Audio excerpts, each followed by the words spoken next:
we're on. Cool. We are looking at this open trap bar here.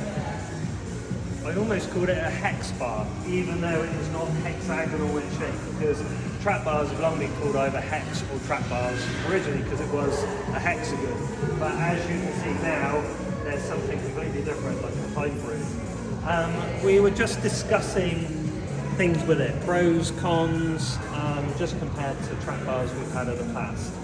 That's why Zach, who's filming, has put these weights here, because although it's a 250 kilo, yeah, it's 250 kilo low capacity.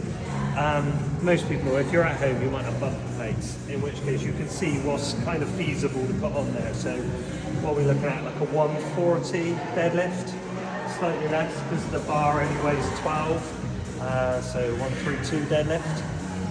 But if you've got thinner plates, then you can fit a lot more on there. I don't think I've ever deadlifted off a trap bar 250, so that's plenty of weight and strength. Few more things. A pro of it is how light it is. I've just mentioned that it's 12 kilos. It says on there somewhere, there we go, 12 kilos. So light, and it doesn't take up much room. Charlotte, who was here a moment ago and then disappeared the moment we started recording, said it'd be more useful for other exercises as well. Her one, which I don't think I've ever done a split stance in my life, but she showed us instantly a split stance like that. So I might not do it, but then it goes to show other people's uses. So Charlotte immediately demonstrated the split stance, which in an orthodox hex bar, which is enclosed, you couldn't do. I will put some weight on it. Makes sense to do so and just demonstrate it. We did that when we first put it in the gym because we realised it might be a bit alien to some. So we stuck a couple of weights on there just to encourage people to lift it up. Now don't know whether they're the original ones, but on some of the American designs, they have like a jack of sorts where you lift it up and it can stay on a jack. As you can see on this one, it stays anyway. Jack is useful. You wouldn't typically have it on a hex bar. You'd normally lift them up and poke them on, or you'd have now and again longer hex bars that fit within a rack, but they take up a huge amount of space. So I don't know how useful that would be. I mean, this one works perfectly well. I like a jack, but most people don't use them.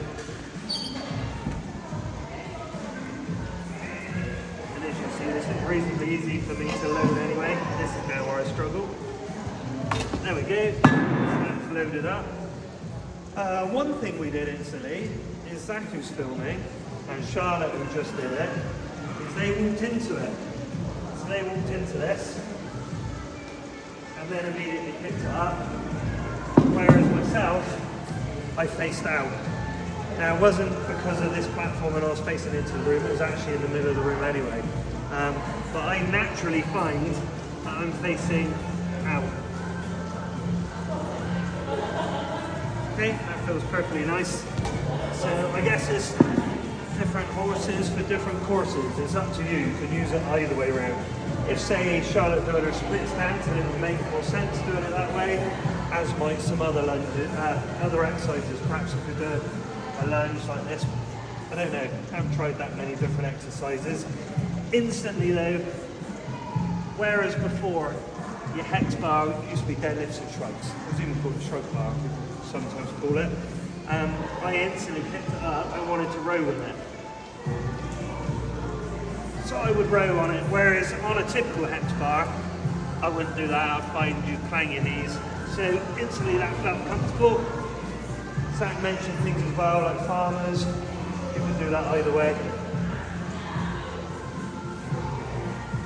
Kind of do it on a hex bar, a normal one anyway, but this feels more natural and comfortable doing it on an open bar like that. One positive of this is you'll see how this wood platform is eaten up. Our old trap bar, which was very popular, it weighed about twice as much, but it ate into the wooden boards. Whereas this one's a lot better. It's a lot easier to store, it doesn't just stay out all the time. Just pop it in a normal bar holder and it's not eating up our wooden platforms like that one does. So, all in all, it's a bit different. But if you were at home, then this open trap bar makes a lot more sense. In a commercial environment, perhaps where you don't see as many speciality bars, and I think you might be more inclined to have this because it's going to take up a lot less room and it's a lot less intimidating than a normal trap bar.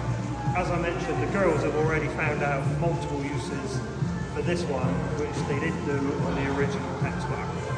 Okay? Think of anything else, Zach? We're all good? Yeah? I babbled enough. Cool, thank you very much. End of the video. Because we were just saying we think we've covered everything. And I said, oh, one thing is the bar actually looks off balance because it's coming forwards like this, but it's not. Like Zach just mentioned to me, it's like as soon as you pick it up, it makes perfect sense. So these handles, they are, this is how sad I am, I can tell they're 32 mil.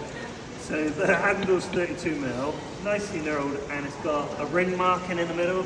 So that ring marking is important. If I try to pick it up away from the ring marking, like particularly this side, or that side, then the bar's off balance. If I just use the ring marking, then as soon as you pick it up, then it feels dead center.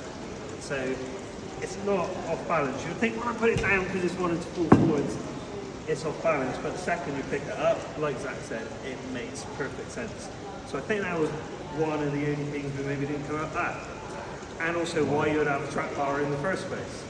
So with hex bars, trap bars, shrug bars, whatever you call them, the reason being is not only that parallel grip, which some people prefer. This one's, it's got to be about 60 centimeters. So not only do lots of people prefer that grip, but also you can alter your deadlift. So let's say originally it was used for deadlifts, then you can alter your stance. Like myself, for example, I was always a much better squatter than I was a deadlifter. My legs were a lot more powerful than perhaps my lower back. So I'll be able to trap bar deadlift far more than I would a conventional deadlift. But you can use a lot more leg drive. So let's say you love doing deadlifts, but they don't quite suit you anymore, or you're unable to squat at home because you've got short height or something like that, then you can use a lot more leg drive doing this. So you sort of cross the barriers between a deadlift and a squat, or can do. It's up to you how you choose to do it.